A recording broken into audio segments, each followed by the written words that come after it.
দেখেন, প্রথম যে প্রশ্নটা হচ্ছে যে আপনাদের যে ছাত্র সংসদ তারা যে জিতছে বা সংখ্যাগরিষ্ঠ রয়েছে তারা হচ্ছে এটাকে পক্ষীগত করার চেষ্টা করতেছে কিনা, এটা অবশ্যই করার চেষ্টা করতেছে। আমাদের অতীতে কিছুক্ষণ আগে রাকিব ভাই বলেছেন বা তাকরিমও বলেছে যে আমরা হয়তো বা 5 জন আছি একটা প্যানেল এবং স্বতন্ত্র মিলিতভাবে, তো তারা আছে 16 জন।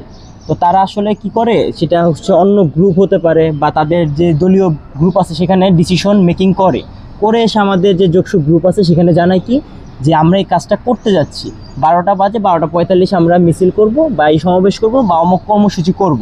তো এমন কিন্তু প্রস্তাবটা আসে না যে আমরা এটা করতে যাচ্ছি, আপনারা 5 জন আছেন, আপনাদের সিদ্ধান্তটা কি, বা আমরা কোনো সিদ্ধান্ত যদি না অমিল থাকে তাহলে এটাকে কিভাবে সমঝোতা করে একটা মিল আনা যায় সেই বিষয়ে তারা বিগত 4 মাস 5 মাস বা কোনো দিনও একটা বারও আমাদের সাথে সমঝোতা করেনি। তাদের কথা একটাই, আমরা এই ডিসিশন নিয়েছি, এই ডিসিশন করব। ভিপিজিএস এর উপরে তার আপনাদের এখতিয়ার নাই, এই একটা ডায়লগ দিয়ে কিছুক্ষণ আগে আমাকে এই ডায়লগটা দিচ্ছে যে ভিপির উপরে কথা বলার এখতিয়ার কি আপনার আছে? গ্রুপের ভিতরে আমাকে এই কথাটা বলছে, এই কথাটা তো বলা নাই। ভিপি যদি 18,000 স্টুডেন্টে ভোটে নির্বাচিত হয়, আমিও সেম 18,000 স্টুডেন্টে ভোটেই নির্বাচিত হয়েছি, এর বাইরে তো কিছু না। এখানে বাকি 3জনও এই 18,000 স্টুডেন্টই তাদেরকে ভোট দিছে, সেম মানুষই ভোট দিছে, সেমভাবেই ভোট দিছে।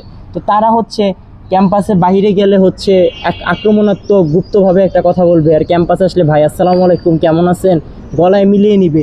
এই 2 ধরনের আয়না দেখিয়ে বা 2 ধরনের চেহারা দেখিয়ে যেভাবে স্টুডেন্টদের বিভ্রান্ত করে ভোট গেইন করছে সেটা অতীতে চলেছে, বর্তমানে আর চলবে না, কারণ সবাই সচেতন। আর দ্বিতীয় যে বিষয়টা বলেছেন সেটা আমি এক বাক্যে বলবো যে ওদের আর অতীতে কোনো ধরনের সফলতা ছিল না যে তারা ওইটাকে কাজে লাগিয়ে নিজেদের রাজনীতিটা করবে।